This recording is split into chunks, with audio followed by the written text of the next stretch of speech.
Professor.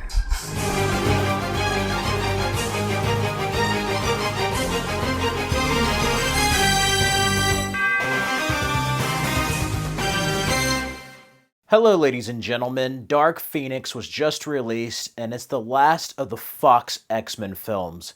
My father took me to go see X-Men in 2000, and ever since then, I've seen all the X-Men films in the cinema with my father. We just saw Dark Phoenix in IMAX. And I got this cool little collectible keychain here. It's not too bad. Nice little collectible. And yeah, a very polarizing film. Not the best X-Men film, but not the worst. And today I wanted to share my ranking of the X-Men films. Now again, this is my personal ranking and it probably greatly differ from your ranking. So feel free down in the comments to share your personal ranking of the X-Men films. Also, I'm going to omit the Deadpool films. Even though it is an X-Men film, I feel like it's very different from these set of X-Men films. So I'm going to be ranking the 10 X-Men films without Deadpool. Although if I had to rank Deadpool, I like Deadpool 1 over Deadpool 2. Anyways, again, you can always follow me on the Stardust app at Fred Film Fanatic. X-Men film series has had its highs and lows, but my least favorite at number 10 is still X-Men Origins Wolverine. This film has so much promise. It was after The Last Stand, and we were going to have a solo Wolverine movie. As always, Fox's interference and their ability to just add as many mutants in one film really bogged the film down, in my opinion, as well as the poor visual effects.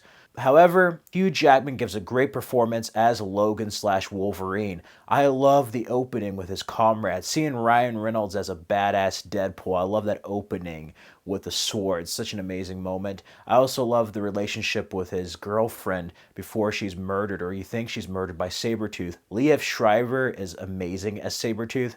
I love the look of Sabretooth, but I really wish we had Liev Schreiber in one more film because he really just relishes the role of Sabretooth and offers a nice counter to Hugh Jackman's Wolverine. That being said, another thing I have against this film is that everything that is shown does not match up with the flashbacks of X-Men 2. I do like the cameo from Xavier, Cyclops, Emma Frost, or a version of Emma Frost, and I like Gambit. That's a pretty cool Gambit. This film just tried to do too much. It had its moments. You had that whole murder scene. You had him getting the Weapon X program. That stuff was kind of cool. He meets Mom and Pa Kent. No, I'm kidding. They're just this old couple that reminds me of the Kents. And it's kind of crazy what happens there. I like the helicopter chase where he's on the motorcycle, gets on the helicopter. Such a cool, badass, iconic moment with Wolverine. But it does have moments of humor that are very awkward, very kind of cheesy. And we have Barakapool at the end. The biggest mistake is that they shut Deadpool's mouth shut. We do have that funny scene in the Deadpool 2 credits.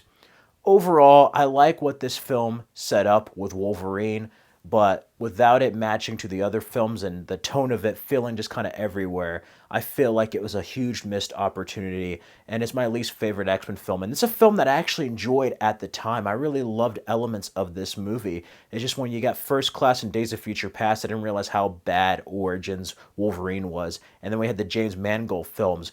I wish James Mangold did them all, but speaking of the R rating with Logan, this film, I think, would have been greatly improved if they went with the R rating immediately and kind of more darker like the Wolverine comics.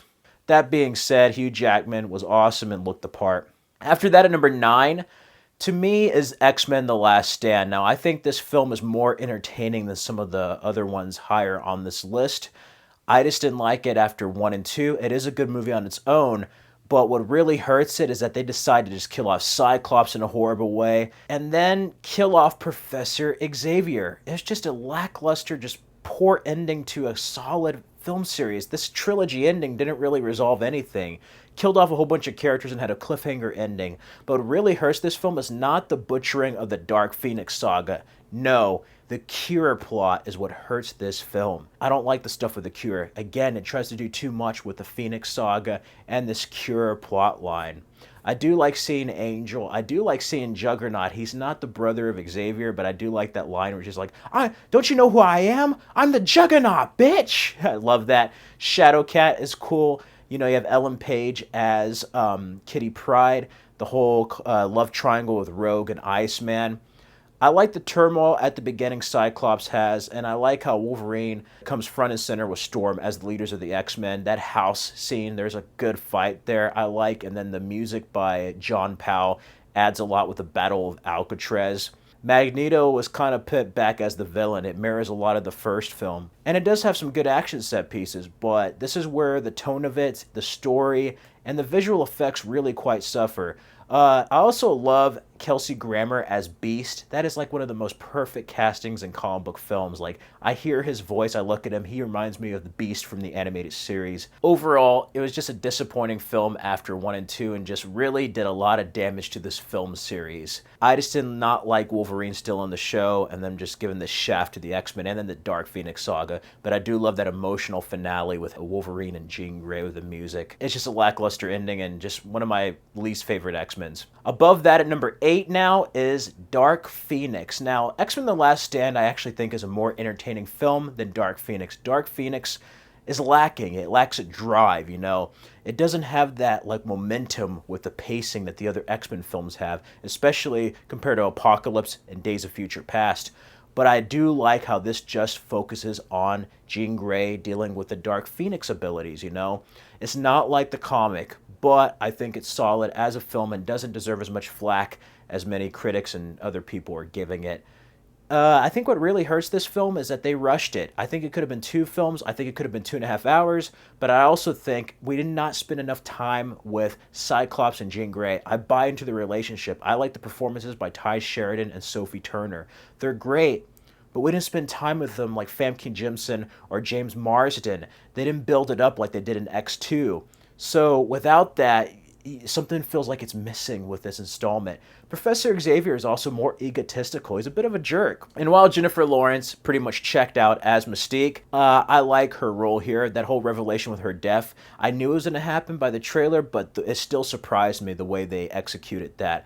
I really miss John Ottman's score here. Hans Zimmer makes a good score for this film, but there's no main theme that gets you excited or anything. But as always, Fassbender and McAvoy are the best parts of these new prequel films, alternate films, as Xavier and Magneto. I love Nicholas Hoult as Beast. He does a great job. Nightcrawler is awesome. The writing is a little bit weak when it comes to the villains. Underdeveloped with Jessica Chastain. And yeah, they're pretty much like the Skrull, you know, from the MCU. I love the alien bad guys. I wish that was explored more. Because, you know, in the comics, they have that space mission like in the Phoenix Saga, and there's certain imagery that is very reminiscent to the Phoenix Saga arc, even though it's not based entirely off of it. They do have some of the essence there in some capacity. But I like that aliens are a villain. You know, it's not humans against mutants, which I think that's when X-Men works the best. But it was very different seeing aliens. That was something kind of cool in many ways that I wish was explored more and they would delve deeper into. Ultimately, with Dark Phoenix, the running time and just the rush nature of it hurts it. Maybe the reshoots. I wonder what it would have been like with the original ending in space. That being said, I think if they knew they were going to get bought out by Disney, I think Fox would have at least tried to have a better ending. Or maybe they just didn't give a shit at this point. Who knows? But I think they could have done a better job. However, even though it is the final X-Men film, chronologically, Logan is still the conclusion to this series. So it's not the worst, but I don't think it's among the best. It's just an average film. Dark Phoenix does have its moments despite its flaws. There's moments to enjoy. I like the emotional scenes in this film. The space mission was really cool. That train climax is awesome. The whole when Magneto decides to go kill Jean Grey, that's when the film really picks up and just goes into overdrive. The first hour, I really liked this film. The middle was kind of slow, but the ending was really good. Now, I don't know where they leave it off with the Jean Grey school, but you see a Phoenix Bird, which means she might come back as the good Phoenix, and then Xavier could have returned to his school, and that would match with the ending of Days of Future Past. That being said, this series threw continuity out the window a long time ago. After that, at number 7 is X-Men Apocalypse. X-Men Apocalypse I thought was actually a solid follow-up to Days of Future Past. Oscar Isaac's a great actor, but the practical makeup and everything, as much as I love practicality in films, did not help. It was kind of a cheesy, underdeveloped villain, just kind of two-dimensional. He wasn't that great of a villain. However, I do like the soundtrack. You have that theme, you have the whole pyramid opening. I love hearing Four Horsemen by Metallica. You have Archangel created, you have Psylocke there, Storm. It's a different version, it's a different timeline. I love Wolverine's cameo, kind of like, the Weapon X program's comic arc. I like the introduction of Cyclops, him meeting Jean Grey. Quicksilver's Sweet Dreams Are Made of These scene is just fantastic. What the Dark Phoenix was missing that X-Men Apocalypse did is that it really felt like the 80s, and I also loved how this in a way was really close to a trilogy with the prequels. They tied up a lot of stuff with First Class, with Xavier and Moira, and you also had a hint of the Phoenix. Even though it wasn't until the Space Force thing like the comic, she was the Phoenix in this. She really was. I like that moment there. The mind battle Xavier and Apocalypse have. They explain why he's bald. Magneto having a change of heart. What happened to his family at the beginning was just so tragic. Like, Magneto cannot get a break. Every time he tries to be good, humans show who they really are. And yeah, he has to fight for mutants, his mutant brotherhood. I love the ending. It's very strong, and they have their classic suits. If there's anything that Dark Phoenix did wrong, is they went back to the First Class suits. I wanted to see the 90s suits like the 90s comics, and that's what the ending promised. A little bit lower version, but I like the ending and how the dialogue between Magneto and Xavier matches the dialogue at the end of the first X-Men. Overall, there was a level of finality here that wasn't in the last X-Men installment. And I think it was just a little bit too long. If they cut out some stuff, tightened up the script, I think it could have been just as good as Days of Future Past. I just had the unfortunate nature of following Days of Future Past, but I think Bryan Singer did a solid job with Apocalypse, and I actually really enjoyed the film. After that, at number 6 is the original X-Men from 2000. I really love this film. However, it is a bit dated. It doesn't do as much as the later on films, but I love it. Without this film and the first Spider-Man, we may not have the modern superhero comic book climate we have now with film. We may not have the MCU. This showed us a grounded, realistic approach to X-Men. Patrick Stewart and Ian McKellen are great as Xavier Magneto. Hugh Jackman's breakout role with Wolverine. Anna Paquin as Rogue. You have Rebecca Romijn as Mystique. Halle Berry as Storm. Famke Janssen as Jean Grey. And James Marsden as Cyclops. This has so many great moments. It has that horrific opening with a concentration camp. We get to see Magneto's origin. We get to see the politics with humans trying to coexist with mutants. And that's one thing they really brought here, was the allegory of the civil rights movement from the comics onto this. This is still very serious in that regard. I love Wolverine's introduction at the bar. That was great. And the whole part where he's like, you should really put a seatbelt on. He's like, listen, kid, don't tell me what to do. And then he gets ejected from the windshield. That was great. I love the part at the end where they're on the Statue of Liberty, that awesome Wolverine scene. The part where Mystique pretends to be him. Have Wolverine flipping off Cyclops, but Cyclops is like, how do I know it's you? And then Wolverine's just like, you're a dick. I just love that moment. Such a funny moment. You have Michael Kamen's score for this, not as iconic as John Ottman's in X2, but still a solid score. I love the stuff with Senator Kelly. And overall, this has a nice pace to it. It's a very simple film. Introduces all the characters. I love the part where Logan steals Cyclops' bike. That was just a priceless moment. So many great little moments. And then the Statue of Liberty part was just great with the X-Jet. And it's like, well, it could be worse. You could be wearing yellow spandex. So it had a lot of nods to the comics, a lot of banter between the characters. Just the overall atmosphere of this was just really good. And it's a prototype for what other films improved upon. And I like this first X-Men. It does exactly what it needs to do. And they didn't go all crazy until X2. This was the build-up for the sequel. And it's still a solid film in its own right, all the way down to the ending. I like it, man. This is just a classic film and one of the best X-Men films. Without this, we would not have this series, and this showed us a great start to many great things, It still felt very much like the cartoon and comics, and just perfect casting all around. I really love the grounded approach of this original X-Men, and this film will always have a special place in my heart. I was a fan of the 90s show, and yeah, this is the first time we got to see X-Men in live action, and I must say, it's special. After that, at number 5 is the Wolverine. I really dig the Wolverine. James Mangold's first attempt at a Wolverine series, and I love this. They take some embellishments with a Silver Samurai character, and they add a couple of more mutants, but I love the grounded nature of this. Wolverine actually getting hurt. He can't heal. This takes place chronologically after X-Men The Last Stand. We get to see Wolverine's just kind of turmoil and just kind of grief over Jean Grey's death and him dealing with life after the X-Men. Him being found. you get to see a backstory to basically the atomic bomb and him helping this man. And this man is basically dying and wants to offer Logan a gift. Of course, there's more to it than that with the whole immortality plot line. You know, you have the samurai friend there that can see people's death, which that line kind of does match with Logan's ending where you die on your back holding your heart in your hand. There's something very twisted about that in repeated viewings. There's a lot of humor here. There's a lot of action. I love the train scene after the funeral. That was really well done. The fight with the Silver Samurai was really cool. Oh my god, I love that sword fight. Such an awesome Wolverine moment. And I really like this Wolverine. This is what Wolverine should have been all along. And maybe if they made this rated R, like all of them are, like Logan, who knows what would have happened. But this is a step into the right direction and a much better movie than X-Men Origins. This focuses more on Wolverine. You know, there's some continuity errors in this series as far as him being in the Pacific when they showed him in D-Day and Origins, but I love how this just focuses on Wolverine. There's other mutant characters, but this is Wolverine's movie.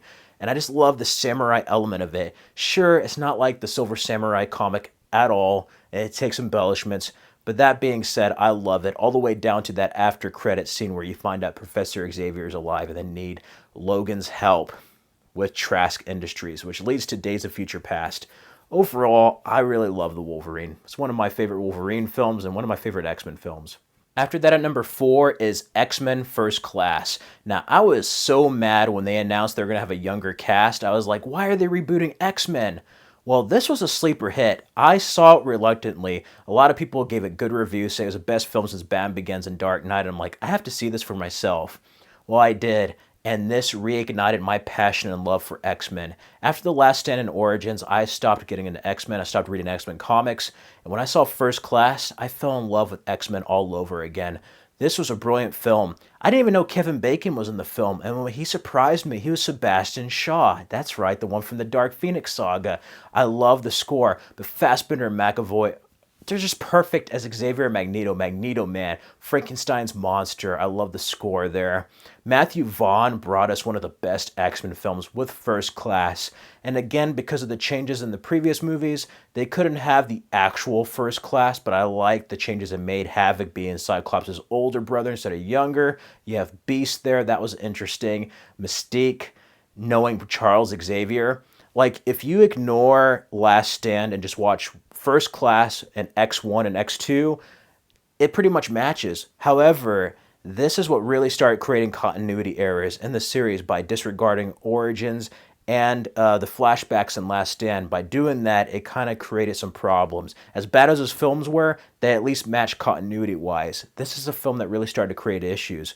But I love the friendship between Charles and Eric, and then that tragic part where Charles is shot and he basically loses the will to walk. That was crazy. Him wiping Moira's memory. I love Magneto in the red helmet at the end. Seeing a real Emma Frost. The whole 60s backdrop of the Cold War was very well done. The visual effects by Weta. I love Banshee, the way he flies and stuff. That was very, very well done.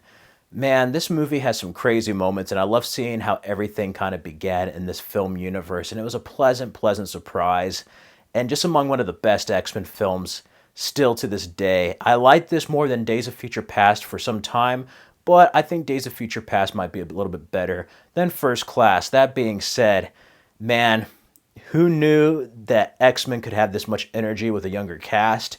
I haven't been this surprised since the first Star Trek in 2009. After that, at number 3 is X-Men Days of Future Past. X-Men Days of Future Past was a return to form. Bryan Singer came back to direct, and right when I heard that X2 score by John Ottman play, I was like, this is going to be a good film. And man, this is such a great follow-up to First Class. Builds upon everything that was set up in that film, and it's the best of both worlds. It combines the original trilogy and the new trilogy into one film. And yeah, it does take embellishments from the Days of Future Past comic. We don't have Shadowcat go back in the past. No, we have Logan, but I love that. I love how it's in the 70s. You have Peter Dinklage as Bolivar Trask. Yeah, he looks different than Last Stand, but again, they put continuity out the window a long time ago. I love the Sentinel design. I love seeing Magneto, you know, he was like imprisoned under the Pentagon. You have that famous time in a bottle sequence with Quicksilver that just revolutionized, I guess, a slow-mo run. I don't know, it's just iconic as Nightcrawler's White House scene in X2. I love seeing a different Xavier here, you know. They explain why he could walk, but also he was very lost. them trying to basically reconcile the mistakes they made in the original timeline. And then it kind of brings a question of like, can you fix time? You know, you can throw a rock into a pond and the current will be, it'd be a current, but eventually the current's going to correct itself. And that's kind of what happens in the series when you think about it. I just love everything with the whole ticking time bomb with the Sentinels after them in the future, seeing familiar faces, and then them dealing with the past on that ticking timetable. Such a great third act.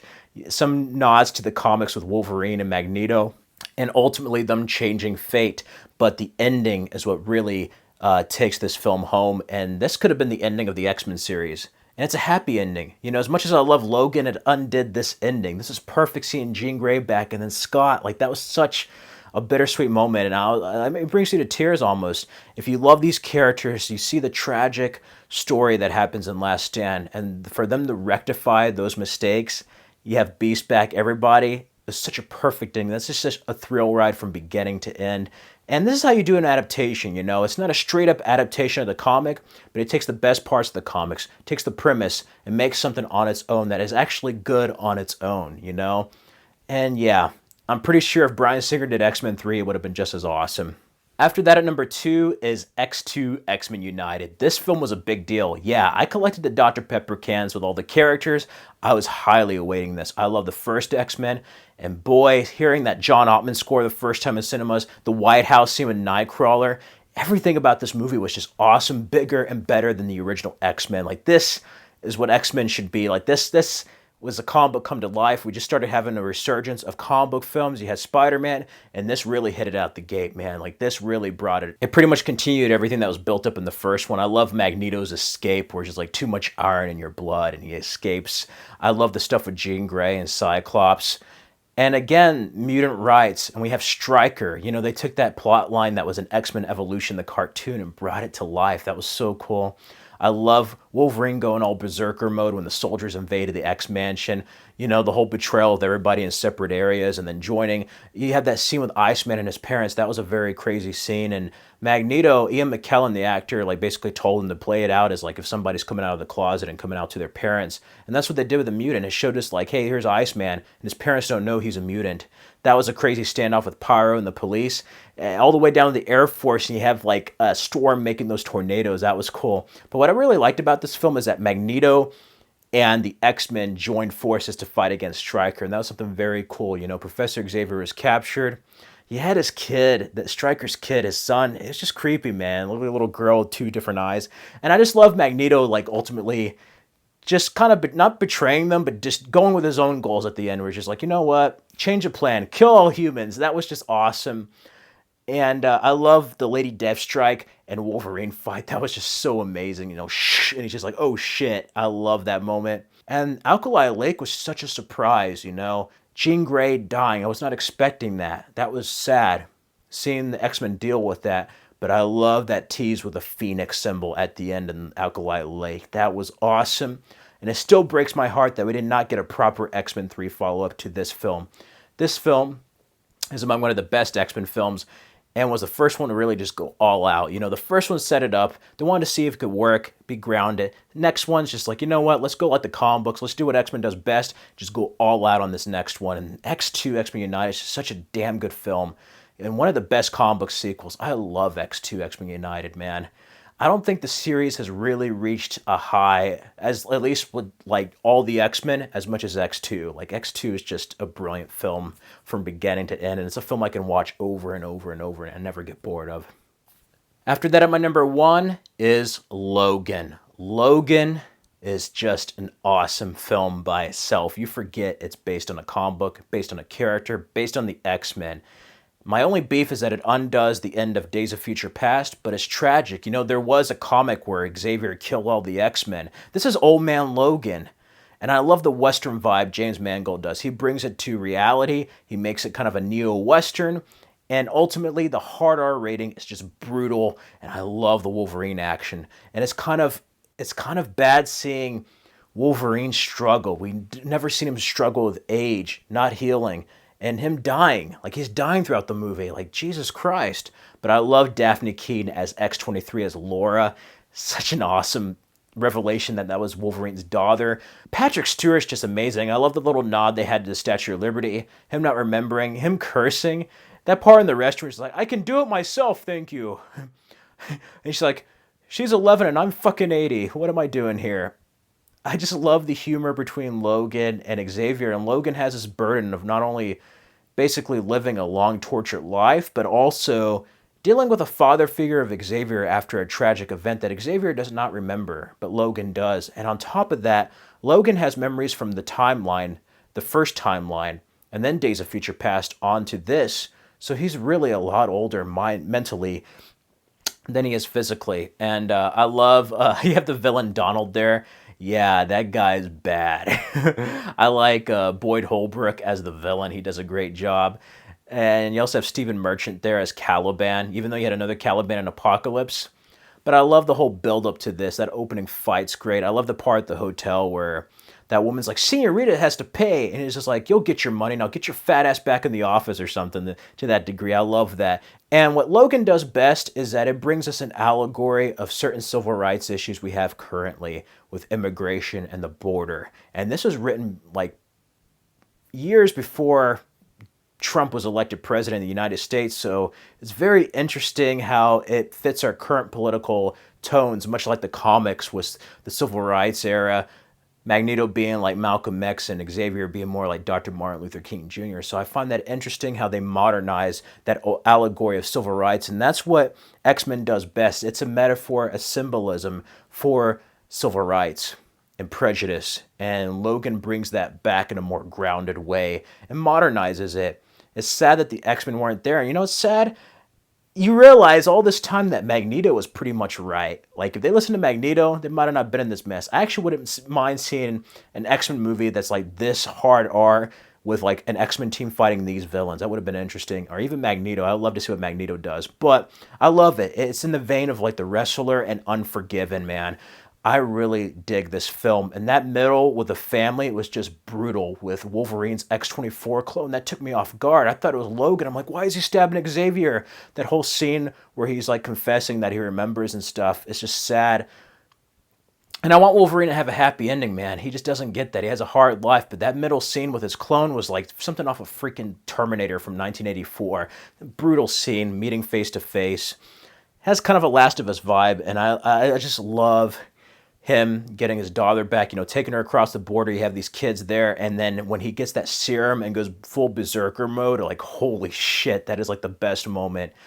And it's just hard seeing him struggle, and when he dies, man, you feel it. You're like, God damn, that happened, that was real.